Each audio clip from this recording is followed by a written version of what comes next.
Muchas gracias, Carla, por el pase y vamos a comenzar rapidito porque tenemos un programa muy dinámico y muy variado, como sin duda es también la realidad nacional. A ver, ¿qué está pasando en el Congreso? Entre otras cosas, lo que está ocurriendo es que la Comisión de Constitución ha aprobado una serie de disposiciones que serían en realidad contrarreformas electorales, lo que eran las primarias, que ya se veía venir que iban a ser pospuestas. Pues bueno, se está mutilando la obligatoriedad de las primarias abiertas con voto universal para las elecciones del 22, ¿no? Se suspenden las causales de cancelación de inscripción de organizaciones políticas que no tienen el mínimo de comités o afiliados. Recordemos que la idea era pues ir hacia una realidad política con menos partidos, por obvias razones.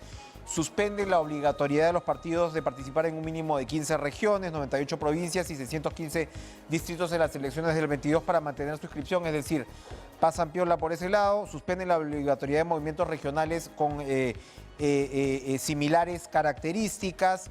Amplían el plazo para afiliación a un partido hasta el 5 de enero del 22. El plazo actual, hay que recordarlo, era hasta el 3 de octubre de este año. Amplían por un mes el plazo para modificar las normas electorales, ¿no?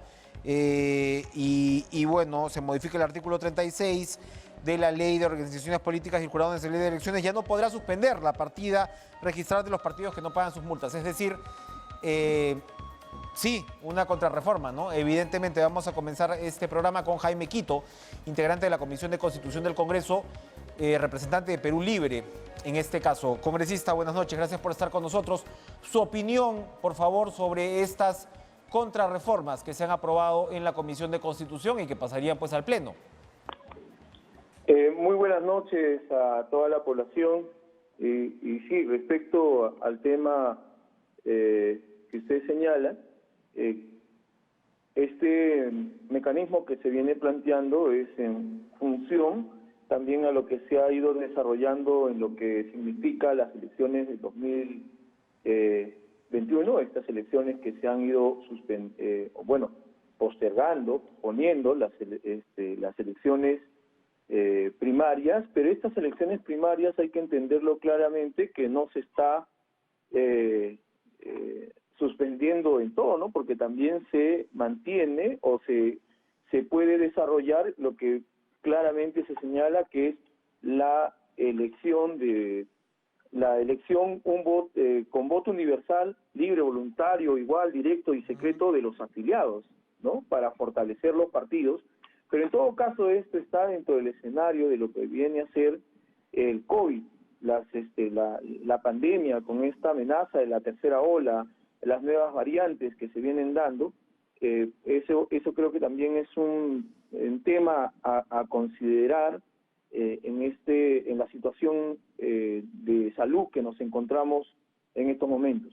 Bueno, en realidad son apenas dos congresistas que han votado en contra de estas modificaciones. Uno es un colega suyo de Perú Libre, el señor Cutipa, otro es José Gerí de Somos Perú, y dos abstenciones que son el caso de Acción Popular. El resto de integrantes de Perú Libre que están en la comisión, José Balcázar, Waldemar Cerrón y usted mismo, señor Quito, han votado entonces a favor, hay que decirlo, con Fuerza Popular, Alianza para el Progreso, Avanza País, Renovación Popular, etcétera, Juntos por el Perú. Esto quiere decir, esto adelanta, congresista, que estas modificaciones van a pasar por el Pleno. No necesariamente.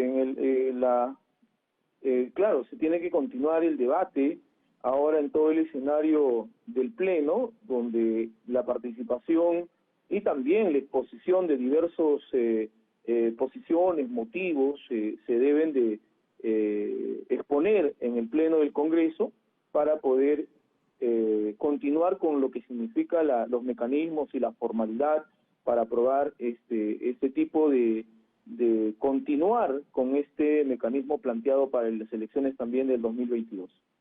Bien, a ver, congresista Quito, una pregunta más por este lado. La semana pasada, el viernes, si no estoy mal, su bancada, por medio del congresista Paredes, presentó un proyecto de reforma constitucional para incorporar, para cambiar el artículo 206 de la Constitución e incorporar, mejor dicho, la figura de la Asamblea Constituyente. que ahora no existe. Hay toda una justificación desde la perspectiva de Perú Libre de por qué se debe dar esto. Y al mismo tiempo, como lo ha recordado la vicepresidenta Boluarte hoy, el partido continúa con la recolección de firmas para el referéndum, que actualmente es una figura que no existe en la Constitución y de hecho creo el proyecto de ley mencionado estaría confirmando esto. Esto tendría que darse si se logra en una modificación constitucional a lo largo de 2 legislaturas. ¿Cuál es la postura finalmente de Perú Libre sobre la reforma total de la Constitución? ¿Van a insistir en paralelo con un referéndum que todo indica no tiene todavía asidero constitucional? Cuéntenos, por favor. Mira, este tema está claro en el siguiente sentido. La población, la ciudadanía, también hay gruesos sectores que van planteando la necesidad de cambiar la Constitución, como hoy se está viendo en la misma Comisión de Constitución, que quieren hacerse reformas o simplemente a veces hacer algunas leyes, como ha ocurrido la semana anterior, de querer hacer interpretaciones auténticas. Hay por todos lados que quieren modificar la Constitución y nosotros lo que estamos planteando es un cambio total a la Constitución y para eso requerimos de una asamblea constituyente porque el primer poder del Estado es el poder constituyente que emana de toda la población. Los mecanismos que se plantean, el referéndum, si no estuviera dentro de la ley, la OMPE no te daría las fichas o el kit para hacer las firmas que ya están corriendo por todo el país, donde el partido, a través de sus diversas organizaciones, sus organismos, que son los comités ejecutivos regionales, distritales, provinciales, vienen haciendo toda esta campaña de recolección de firmas y también se han sumado otras organizaciones. Y de hecho, el congresista Flores, el cual también es suscrito el proyecto planteado, que es la modificación o la incorporación en el artículo 206 para que tenga mayor especificidad del tema, se pueda incluir que el cambio de la Constitución también pueda ser por la Asamblea Constituyente. O sea, ustedes consideran entonces que el referéndum es permitido actualmente para modificar. ¿Consideran que el referéndum es permitido para modificar completamente la Constitución, para convocar la Asamblea Constituyente? Sí, en el artículo 32 de la Constitución señala la reforma total de la Constitución, dice reforma parcial o total de la Constitución, se puede hacer vía referéndum, ¿no? Y por lo tanto, el referéndum, que es una consulta simplemente a la ciudadanía, que no está planteando que ya per se se da la Asamblea Constituyente, el referéndum se aprueba pues si se da o no la Asamblea Constituyente y ya de esa manera existiría también como un mecanismo constitucional para proponer iniciativas legislativas. Varios constitucionalistas opinan lo contrario, congresista, porque entre otras cosas se refieren a la Ley de Participación Ciudadana que efectivamente habla del referéndum, pero lo remite una vez más al artículo 206, que limita el referéndum para un tema de reforma total de la Constitución vía una Asamblea Constituyente. Es un debate, pero lo que yo quería preguntarle era cuál era entonces la posición del Partido Perú Libre al respecto. Lo que me está diciendo es que van a ir entonces por ambas vías. Sí. Bien. Son mecanismos válidos que evidentemente nosotros tenemos no solamente un compromiso con la población, sino que entendemos, porque yo desde que estoy en la actividad política en 1994, ya en esos años recuerdo que se venía planteando un cambio de constitución y se inició un referéndum, recuerdo perfectamente en el 94, ¿no? Hubieron algunos problemas, pero esta es una demanda de hace muchos años que no solamente nace últimamente, y esto es porque realmente queremos destrabar todos esos candados que pone esta Constitución para realmente tener una economía que pueda resolver una economía los problemas con más papel del Estado, definitivamente, según lo que hemos visto tanto en el proyecto de ley como en la publicidad que está circulando. Gracias, congresista Jaime Quito, integrante de la Comisión de Constitución, por acompañarnos, integrante, por supuesto, de la bancada de Perú Libre. Vamos a darle la bienvenida de inmediato a Paula Tábara, ex integrante de la Comisión de Paula Muñoz, ex integrante de la Comisión de Alto Nivel para la Reforma Política, politóloga, por supuesto, para poder entender lo que acabamos de escuchar y lo que se está viendo, se está definiendo como una contrarreforma. ¿Cómo está, Paula? Buenas noches, gracias por estar con nosotros. ¿Cómo estás? Buenas noches, Enrique, es un gusto. Estás mencionando a otra colega más joven que yo. Eh, Gracias, como siempre, Paula, por acompañarnos. A ver, la justificación que nos acaba de dar el congresista Quito, que es uno de los muchos que ha votado en realidad a favor, una, digamos, fuerte mayoría de la Comisión de Constitución, parece haber cierto consenso o cerca al consenso, señala sobre todo pues, que el tema de la pandemia retrasa todas estos requisitos y estas reformas. ¿Cuál es su opinión al respecto? Se suponía que estábamos caminando hacia una reforma en medio de esta confusión que vimos actualmente, que iba hacia un sistema pues, de partidos un poco más ordenado, más adelgazadito. ¿Cómo ve esta iniciativa? Bueno, mal, ¿no? O sea, vamos a decirlo claramente, ¿no? Es una pésima señal en este contexto, digamos, en el cual los congresistas se parecen estar olvidando en que la ciudadanía está muy descontenta con los partidos hace ya muchos años, ¿no? Y los niveles de confianza en los partidos y en el propio Congreso bajaron mucho en los últimos años con las crisis políticas, ¿no? Y justamente la reforma se planteó como una forma de dar incentivos para trabajar más en la construcción de organizaciones colectivas, tratar de minar como el personalismo en la política, la improvisación, ¿no? En sumar antes que en dividir. Y es claro que este paquete de cambios que se está dando con miras a las elecciones regionales y municipales de 2022 tiene escondidos pues, ciertos temas que lo que hacen es avanzar en esto, como se ha dicho públicamente ya en redes, esta contrarreforma, ¿no? Es el inicio de una contrarreforma y lo más preocupante, como tú dices, es que es por un acuerdo bastante amplio, ¿no? Incluyendo al partido de gobierno, ¿no? No es algo en el cual, o sea, es algo en lo cual, a pesar de la confrontación, supuestamente la polarización que existe, casi todos se han puesto de acuerdo, ¿no? Entonces es lo más preocupante. Entonces la pregunta es ¿por qué? Para que el televidente entienda, ¿dónde están concentradas las principales amenazas o peligros de esta contrarreforma? A ver, yo creo que, bueno, primero lo que hay que decir es que las primarias abiertas, simultáneas y obligatorias se aprobaron en el 2009, en el 2019, disculpe, pero hasta ahora no han sido implementadas, ¿no? Se suspendieron por la pandemia. Primero, las elecciones 2020 por la premura de las elecciones complementarias legislativas y después por la pandemia. Entonces, hasta ahora no se han implementado. Entonces, esta suspensión en la práctica como que las elimina, ¿no? O sea, es como patearlas para que no se implementen, ¿no? Y lo que estas buscaban era justamente apelar a la participación ciudadana como una vía para seleccionar las candidaturas que normalmente son escogidas en la mayoría de casos a dedo, ¿no? Por cúpulas partidarias de partidos que realmente no existen o que son muy débiles, que tienen muy débil arraigo social, ¿no? Y que después generan como un mal filtro y después que nos quejamos de la mala oferta que tenemos, ¿no? Entonces era una salida, por un lado, para mejorar la capacidad de mejorar la oferta y por otro lado también para hacer un mejor filtro de los partidos, para asegurar que los partidos que realmente no tienen un mínimo de participación y de representatividad con la ciudadanía no sigan poblando nuestro registro electoral, ¿no? Nuestro registro de organizaciones políticas, disculpa. Entonces eso es grave, por un lado, ¿no? Porque puede llevar a mayor fragmentación, o sea, a la continuidad de la fragmentación, a la proliferación, de nuevo, después de que se redució el número de partidos y movimientos regionales cascarón. Pero también hay otro cambio que es muy grave, que es al alargar, por ejemplo, el plazo de afiliación de los candidatos a una organización política, también nuevamente como favoreces la improvisación, ¿no? El que las cosas se hagan de último minuto.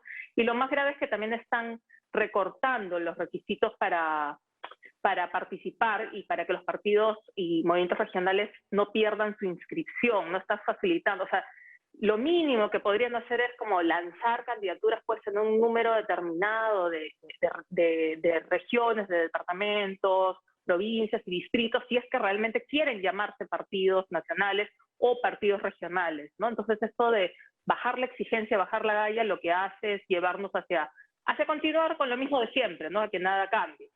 Al final es continuar con lo mismo de siempre, a pesar de que efectivamente hace pocos días anunciamos pues, que se había reducido el número de partidos. Evidentemente esto es un retroceso y como usted señala, Paula, bueno, acá Fuerza Popular y el Partido de Gobierno han estado de acuerdo, así que eso nos dice todo digamos, hacia dónde va a terminar esto en el Pleno seguramente. Yo no quiero dejar pasar la oportunidad, apelando pues a su condición de politólogo, especialista, claro, en medio de este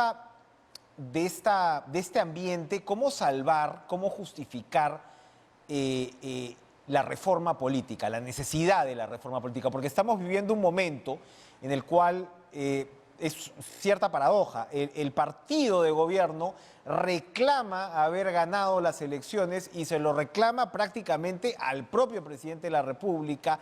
Hay entredichos entre un ministro, ¿no? Y el partido le recuerda que es un ministro invitado y entonces hay quienes señalan que no hay ministros invitados.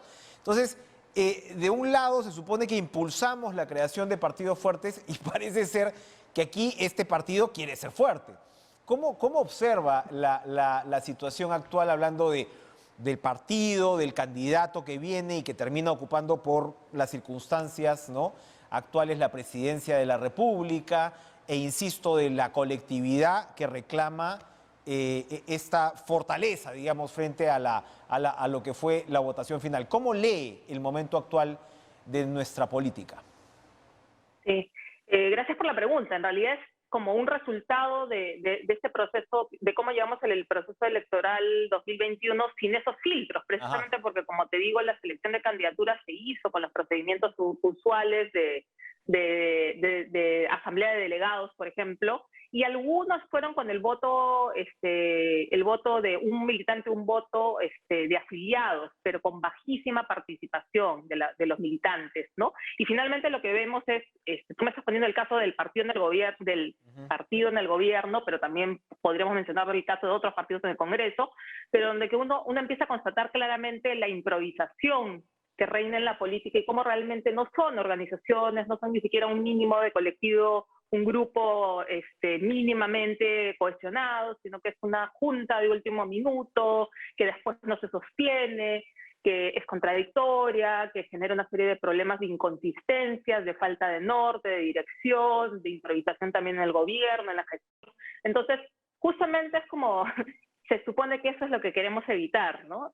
Pero para eso no se ponen de acuerdo los partidos en el Congreso, ¿no? O sea, se ponen de acuerdo para lo contrario. Entonces, sería realmente importante que reconsideren su decisión, o al menos algunas cosas que no deberían ser negociables, ¿no? O sea, si van a nuevamente suspender, porque o sea, sería falaz echarle la culpa a las reformas políticas del resultado de esa elección, cuando justamente te estoy diciendo que fue una reforma incompleta la que se aplicó, porque justamente no incluyó las primarias porque se suspendieron, ¿no? Entonces, realmente tendríamos que caminar hacia terminar de implementarlas en su conjunto, en lugar de ir retrocediendo, ¿no? El resultado de lo que vemos es, en realidad, un resultado de la improvisación y la fragmentación, ¿no? Que es lo que quisiéramos cambiar a futuro. No se trata de fortalecer el poder de facto de un grupo o de un partido, sino que realmente los partidos que aspiren a competir y a representarnos sean organizaciones lo más consolidadas posibles, cercanas a la ciudadanía, capaces de canalizar, transmitir demandas, democráticas, ojo, porque eso es también bien importante, cómo se eligen estas candidaturas, que no tengan esos invitados de último minuto puestos a dedos o digamos acordados por unos cuantos en la cúpula, sino que realmente nazcan de procesos democráticos, ¿no?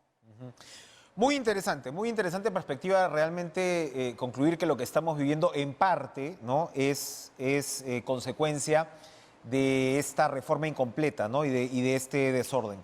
Paula Muñoz, ex integrante de la Comisión de Alto Nivel para la Reforma Política, muchas gracias por estar con nosotros. Vamos a ir a una pausa y bueno, mañana se supone que se lanza este programa piloto para el retorno a clases. Solamente son 2 colegios públicos en Lima, pero hay padres que por supuesto quieren que esto avance cada vez más rápido. Hubo, ¿no?, una controversia por un colegio privado en La Molina. Se ha explicado qué ha pasado con estos contagios, cómo se ha reaccionado. ¿Qué tan rápido deberíamos regresar a las clases para nuestros chicos y cómo? Vamos a conversarlo con Paul Neira, educador y fundador de The Learning Factory. Y volvemos.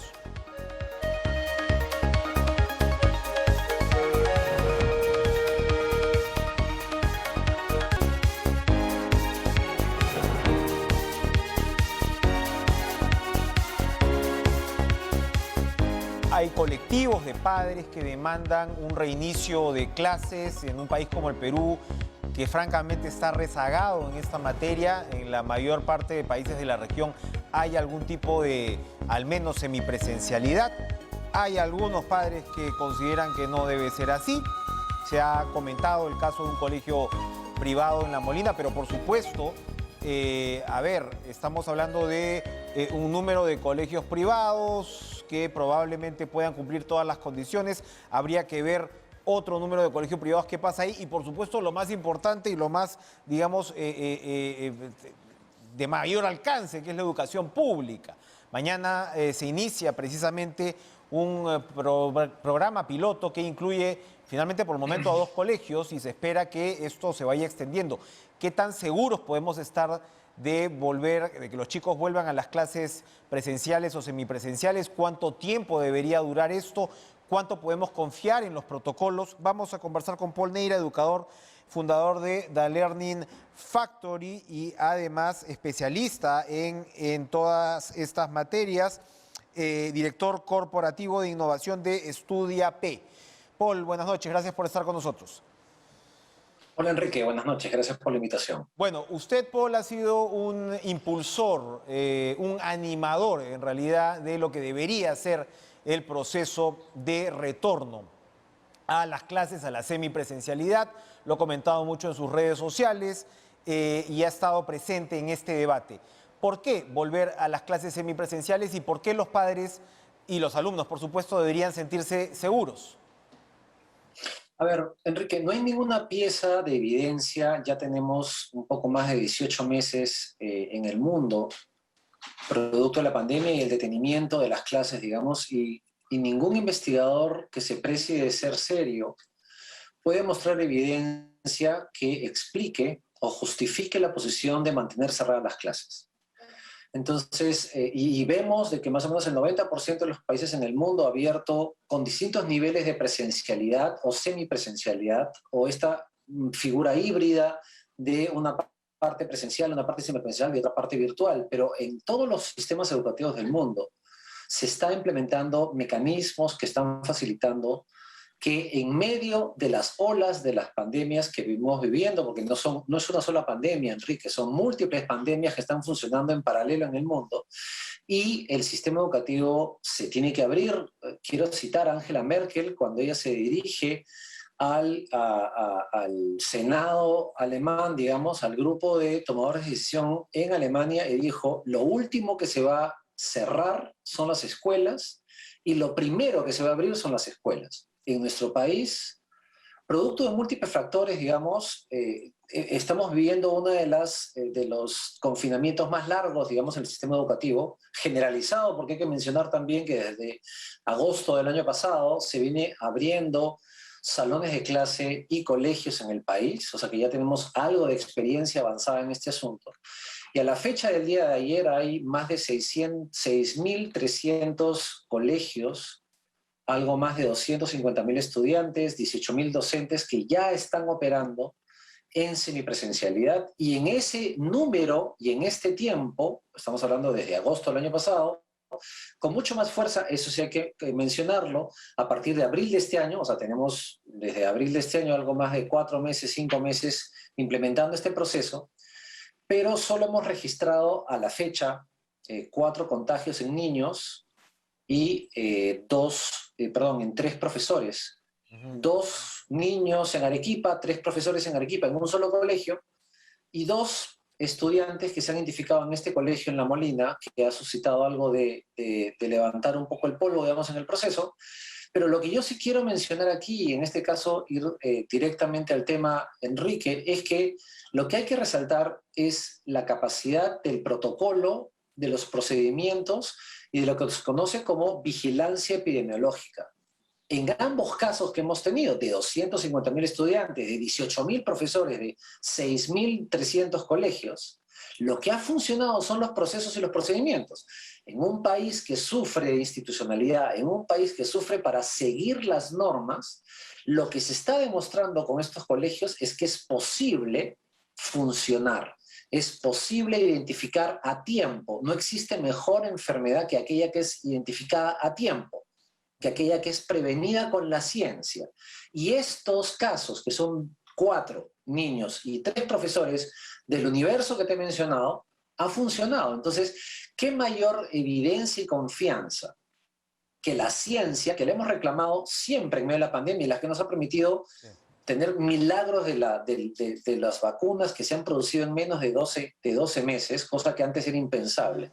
Y hoy en día tenemos más de 2.500 millones de personas vacunados en el mundo. Entonces, ¿qué más evidencia que la ciencia que nos muestra que es posible? ¿Qué más evidencia que casos que han pasado en el Perú y que han gatillado el proceso de los procesos y procedimientos y se ha logrado controlar la situación? Los números que nos presenta son contundentes y estamos hablando de más de 6.300 colegios y esta cantidad absolutamente mínima de contagios, y eso debería de alguna manera tranquilizar el debate. Cuando estamos hablando de estos más de 6.000 colegios, tenemos un cálculo de cuántos son públicos, cuántos son privados, porque hay, digamos, diferenciaciones allí. Sí, ahora, es muy buena tu pregunta, Enrique, porque de este grupo de 6.300 colegios, algo menos de 100 colegios son privados. Ajá. El resto son públicos. Entonces, hay que resaltar además de que los procesos y procedimientos han funcionado, pero además que la acción concertada del Estado, la toma de decisión y la voluntad política han estado profundamente orientados y abrumadoramente orientados a abrir colegios públicos.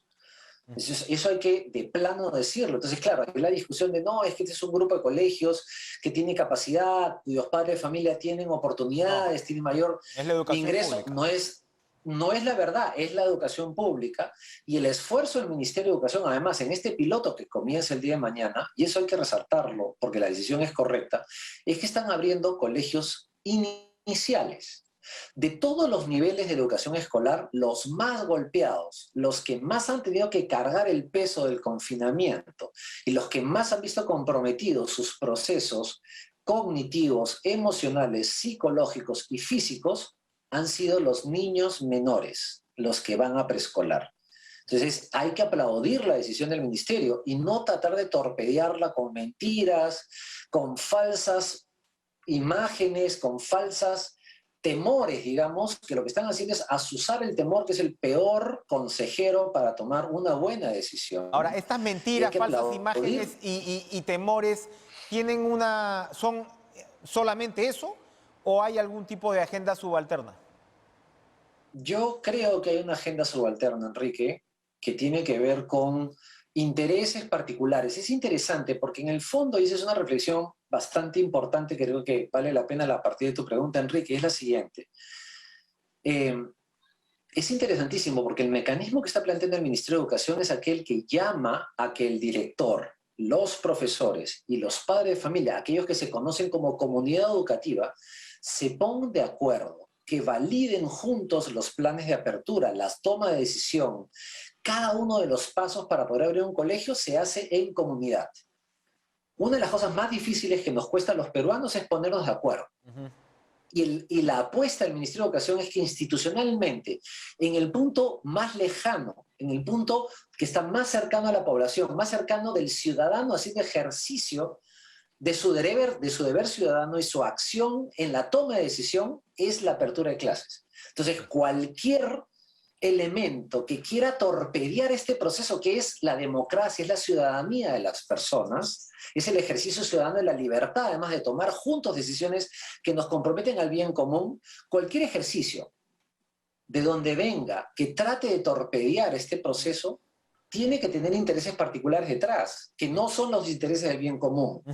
Entonces, nuestra posición, la posición de la ciencia, la posición de la evidencia científica en el mundo, por algo, Enrique, la UNESCO, la UNICEF, el Banco Mundial, el Banco Interamericano de Desarrollo, están constantemente llamando la atención a que se tiene que abrir las clases porque el resultado de no abrirlas Bien. es comprometer el futuro del país. Gracias, Paul Neira, educador, especialista en esta materia, fundador de Learning Factory, también director de innovación en EducaP. Los números que usted nos pone sobre la mesa son realmente contundentes. Gracias, Paul Neira, por acompañarnos esta noche. Vamos a ir a una pausa y regresamos con Jorge Montoya, vocero de la bancada de Renovación Popular.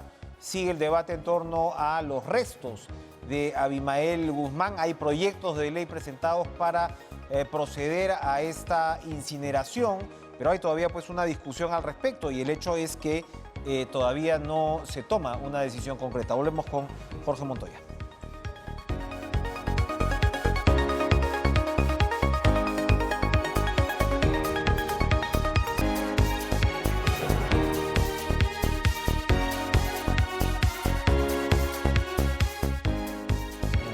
Estamos pues literalmente frente al... estamos literalmente frente al cuerpo del delito, ¿no? Ya estamos 3 días después de la muerte de Abimael Guzmán, probablemente el criminal y el terrorista que más daño le hizo al Perú, para ponerlo en términos muy directos. Y por supuesto la discusión que se ha desatado y que se sigue en marcha es, bueno, ¿qué se hace con estos despojos? ¿Qué se hace con este cadáver? En términos sobre todo de evitar que se cree algún tipo, ¿no?, de santuario o lugar de peregrinación de un personaje que no debería de ninguna manera ver prolongada su memoria con ningún aspecto positivo. Pero bueno, el hecho es que hay límites legales, se han presentado proyectos de ley, hay uno de parte de la Fiscalía de la Nación, vamos a hablar en minutos también con la fiscal de la Nación, hay proyecto de ley de parte del Ministerio del Interior, hay demandas de la Defensoría para realmente llegar a una decisión. Y bueno, hoy de hecho Rafael López Aliaga, que se reunió con su bancada, propuso o demandó en realidad que no solamente el cuerpo sea cremado, sino que las cenizas sean arrojadas más allá de las 200 millas. Vamos a conversar con Jorge Montoya, vocero de la bancada de Renovación Popular, precisamente para ver qué tan rápido puede avanzar el trabajo en el Congreso para llegar a una decisión y por supuesto de ahí pasar pues a conversar sobre el fondo de esta situación. Don Jorge, gracias por estar con nosotros, buenas noches. Buenas noches, Enrique, gracias por la invitación. ¿Cómo salimos de esta lo más rápido posible, mejor dicho? Lo más rápido posible es una acción del Ejecutivo a través de la Fiscalía de la Nación que tome la decisión de cremarlo y lanzar sus cenizas al mar. Es lo más fácil, más práctico y más rápido. No lo hacen, tenemos que generar una ley para, no sé si sea retroactiva en este caso, pero vamos a trabajar en ello. De todas maneras, tenemos un proyecto trabajándose, evaluándose junto con las otras iniciativas que hay. Hay varias iniciativas, se ha llegado a lo último, la de la Fiscal de la Nación. Si alguna de ellas estamos de acuerdo y condice con lo que queremos, que es desaparecer cualquier posible lugar de culto futuro, téngalo por seguro que la aprobaríamos mañana para que sea vista en el pleno del jueves. Uh-huh.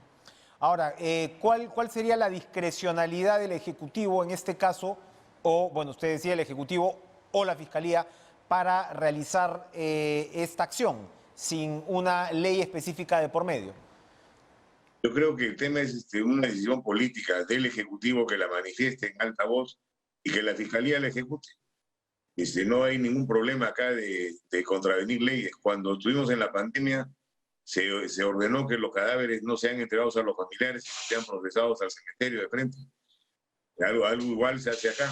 Ante una situación de emergencia o de necesidad pública específica, se toman medidas concretas y rápidas para solucionar el problema.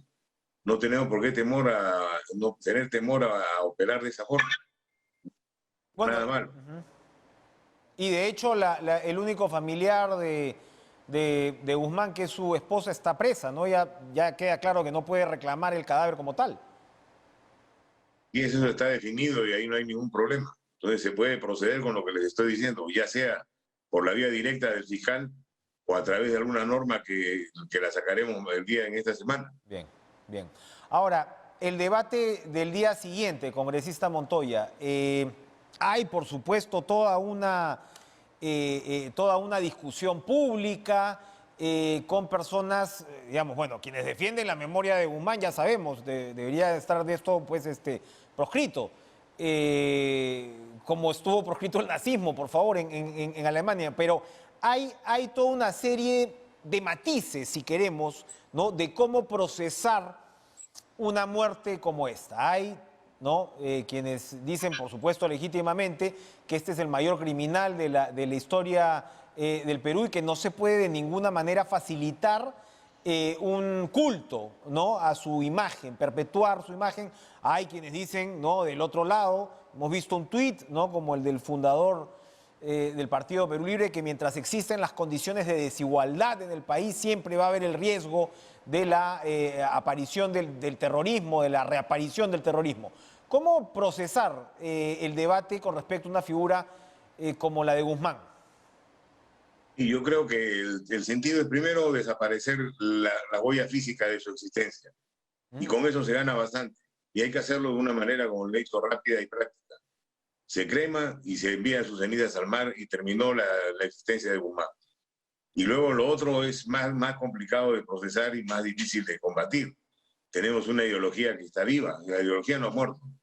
Sigue caminando. Está funcionando desde hace muchísimos años a través del Movadef como un órgano rector de esto. Y la sociedad no ha hecho nada por evitarlo. No ha habido una contraparte, no ha habido nadie que se dedique a desvirtuar esa ideología, a plantear con argumentos otras cosas. O sea que nos hemos quedado realmente, somos todos responsables de este aspecto. Y eso tendrá que empezar a moverse ahora, para darle ya sepultura total también a la ideología. No nos olvidemos que estamos en un gobierno comunista. Va a ser más difícil hacerlo, pero va a estar más viva la idea, porque lo vemos todos los días, y nadie quiere convertirse en otra Venezuela o en otra Cuba. Entonces estoy seguro que vamos a tener mucho apoyo en ese aspecto. ¿No? La gente está despertando, y ese despertar tiene que hacer que sirva para que enseñen a los más jóvenes qué cosa se vivió con el terrorismo, y qué cosa es el terrorismo. Muchos no lo conocen o ya no se acuerdan. Y es algo muy serio para la salud del país. Acuérdense de cuántas torres se bajaban al día, a la semana. Bien. Cuántos muertos habían diarios. Todo el mundo de la Fuerza Armada sabía que iba a morir uno de nosotros cada día, porque así fue. Bien. Durante todo ese proceso. Y eso ya no lo queremos repetir. Perfecto, un debate que va a continuar sin duda, ¿no? Y que hay mucho pan por rebanar allí. Jorge Montoya, vocero de la bancada de Renovación Popular, gracias por estar con nosotros. Como les habíamos anunciado, vamos a saludar a la fiscal de la Nación, Zoraida Ábalos, porque la Fiscalía de la Nación ha presentado también un proyecto de ley que, según esta discusión, podría ser la vía más expeditiva para salir de este entrampamiento. Doctora Ábalos, muy buenas noches, gracias por estar con nosotros. Muy buenas noches, César, muy buenas noches. Enrique. Doctora. Enrique, disculpa. Sí. Por favor, cuéntenos, por favor, el sentido de este proyecto de ley. Y hay un punto ahí que me parece interesante aclarárselo a la teleaudiencia a partir de la conversación que acabamos de tener con el congresista Montoya. ¿Cómo juega esto en la medida que pueda ser o no retroactivo? Cuéntenos, por favor, el carácter del proyecto de ley y cómo se garantizaría salir de este problema puntual que es el del cadáver de Guzmán. Ya. A ver, tú me dices que primero el tema de la retroactividad. Sí. Tenemos que entender que esta es una modificatoria que estamos presentando a la Ley General de Salud, que lo que prevé, lo que establece esta ley es la entrega de cadáveres. El cadáver del cabecilla terrorista Abimael Guzmán no ha sido aún entregado, así que no podemos decir que se va a aplicar en forma retroactiva. Okay. Asimismo, en nuestra exposición de motivos hemos explicado de que no olvidemos que el artículo 103 de la Constitución prevé que se puedan dar normas especiales por la naturaleza de las cosas, nunca por la diferencia de las personas. Y este mismo principio fue recogido por el Tribunal Constitucional en el año 2019 en la sentencia 002, ¿no? Y ahí expresa que efectivamente la Constitución actual prevé que se puedan dar estas disposiciones siempre por razones objetivas y debidamente justificadas, es decir, por la naturaleza de las cosas. Perfecto, nos aclara entonces el tema de la retroactividad. Es muy interesante puntualizar que como este cadáver no ha sido entregado, no habría problema por ese lado. Ahora cuéntenos la naturaleza en sí del proyecto de ley. ¿Esto permite que un juez, un fiscal, disponga el destino de este, vamos a llamarlo así, este tipo de cadáveres? Ya. ¿Cuál ha sido el objetivo de este proyecto? Fíjate. Hay un vacío legal. Creo que todos hemos llegado a eso. Hay un vacío legal, un vacío normativo, ¿no? No se había contemplado ese supuesto fáctico. Entonces, la idea, cuando hemos presentado esta iniciativa, es de alguna manera darle herramientas legales tanto a jueces o fiscales cuando tengan que disponer, ¿no? Para disponer del destino final de cadáveres, cuando la entrega, el traslado y los temas del sepelio puedan generar, por ejemplo, un trastorno, un quebrantamiento al orden público, a la seguridad nacional. Perfecto. Ahora, este proyecto de ley, doctor Ábalos, tendría que ser discutido en comisión y podría pasar rápidamente al Pleno. ¿Cuál sería la velocidad con la cual tendría que ser o podría ser aprobado? Yo creo que esta es una situación, ¿no?, urgente. Yo sé que se ha hablado mucho sobre que por qué no se había visto antes, pero creo que no es la época de echarnos culpas, no es el espacio para echarnos culpas, es el tema para buscar soluciones. Y creo que por lo que he escuchado hoy día en las noticias, creo que se le va a dar un trámite bastante rápido. ¿Cuál es la opinión, digamos, por si de alguna manera el trámite se complica? Esperamos que no, porque se va generando este consenso que la propuesta de la Fiscalía, del Ministerio Público, podría ser la más viable. ¿Cuál es la opinión con respecto a esto que acabamos de escuchar, que el Ejecutivo podría tener, digamos, cierta discrecionalidad para actuar sobre este tema en específico? Se ha hablado antes de decretos supremos o de urgencia, por ejemplo, para el destino de los cadáveres con COVID, ¿no? Por ejemplo. ¿Tendría algún tipo de margen el Ejecutivo para tomar una decisión en específico sobre esta materia? Estamos ya hablando pues de 3, 4 días ya del fallecimiento de este cabecilla terrorista. Claro. Miren, nosotros hemos presentado este proyecto que implica una modificación a la Ley, ¿no?, General de Salud. Ajá. Entonces creemos que si tú vas a modificar una ley, tiene que ser por otra ley. Y las leyes las pide en este caso el Congreso. Esa es la razón por la... ¿Qué pasaría de repente si se da un decreto supremo? ¿El decreto supremo por jerarquía normativa puede modificar la ley? ¿No? Por eso creemos que es mejor, porque tenemos que tener mucho cuidado, ser muy escrupulosos. Este tema puede llegar a organismos internacionales. Sabemos que estas personas son muy allegadas a recurrir, ¿no? Entonces, tenemos que aquí hacer una ponderación de derechos fundamentales. Es importante, los derechos fundamentales no son absolutos en la medida que pueden ser ponderados. Aquí es ponderar, oye, sí, hay el derecho a que los familiares entierren a sus víctimas, pero también, oye, el Estado tiene, de conformidad con el artículo 44, si mal no recuerdo, de la Constitución, tiene el deber de proteger la seguridad del Estado, el orden público. Entonces...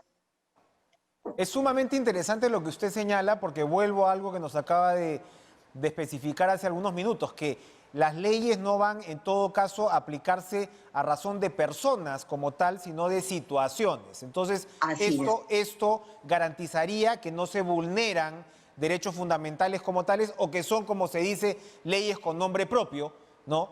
Que puedan ser, como usted señala, impugnadas incluso a nivel internacional. Estamos hablando de una situación de orden público. Cuando hablamos de una situación de orden público, yo recordaba, doctor Ábalos, por ejemplo, el caso de este famoso mausoleo propuesto en Comas, ¿no? Esto es una situación, digamos, multiplicada por cientos probablemente a partir de ello, pero nos sirve para poder tener un punto de referencia en el cual uno dice, oiga, cuando estás hablando de una ideología terrorista, en el caso de un cabecilla que ha causado no solamente tanto daño a la sociedad, etcétera, estás hablando también de la posibilidad de perpetuar una memoria, ¿no? Digamos, estos personajes no mueren con su muerte física, ¿no? A veces pues va mucho más allá y allí está el peligro, doctora Ábalos, para el orden público y la seguridad nacional. ¿Coincidiríamos en ese aspecto? Efectivamente, cuando tú recuerdas ese tema, ¿no?, del mausoleo, ya efectivamente allí el tribunal, ya resolvió y justamente habló que era por la naturaleza de las cosas. O sea, esta ley no es una ley con nombre propio, no. Perfecto, perfecto. Entonces, bueno, esperemos que esto vaya a ser, ¿no? Vaya a ser lo más rápido posible y sea lo más expeditivo, ¿no? Para poder realmente cerrar esta parte de la discusión. Fiscal de la Nación, Zoraida Ábalos, gracias por estar con nosotros esta noche. No, gracias a ustedes. Muy amable. Esperamos que esto avance lo más rápido posible. Vamos a una última pausa.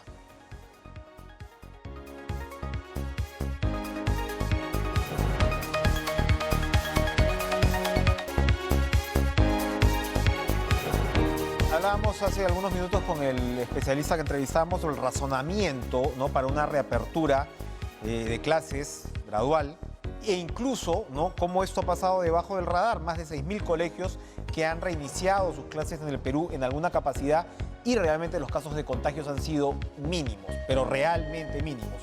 ¿Cómo vamos en la sala situacional? ¿Cómo van los números de la pandemia hoy? En medio de las discusiones a veces nos olvidamos de este seguimiento que es tan importante. Son 520 casos confirmados en las últimas 24 horas. Apenas, y digo apenas, siempre lamentando el número de fallecidos, pero estamos muy lejos de lo que han sido los picos. Estamos hablando de 11 fallecidos. Esperemos que esto vaya reduciéndose todavía más y podamos contener esta posibilidad de una tercera ola, porque las vacunas son nuestro principal aliado. ¿Y cómo vamos en ese frente? Tenemos también la información y la actualización de la aplicación de vacunas. Son 22.210.853 dosis aplicadas. ¿Cómo se desagrega este número para el día de hoy? Estamos hablando de 13.157.091 que han sido el total de la primera dosis y 9.053.762 el total de la segunda dosis. Recordar, como dice aquí este cuadrito, vacúnate ya, ponte las 2 dosis. Están llegando vacunas al país, no arriesguemos este terreno ganado, no arriesguemos este terreno ganado. Hay que vacunarse, hay que ponerse las 2 dosis y estábamos hablando pues incluso en algunos departamentos del país que están un poco más adelantados, como es el caso de Tacna, me parece, que ya están en adolescentes prácticamente vacunando. Así que hay que seguir con esto, los rezagados no se sigan rezagando y derrotemos esta pandemia que tanto costo humano ha traído para nuestro país. Se nos ha terminado el tiempo. Muchas gracias por acompañarnos hoy en Cara a Cara. Nos volvemos a ver mañana. Pasen una excelente noche, pero pásenla además con información deportiva en TV Perú, con Lucho Trizano, en Pared y, como repito, nos vemos mañana. Adiós.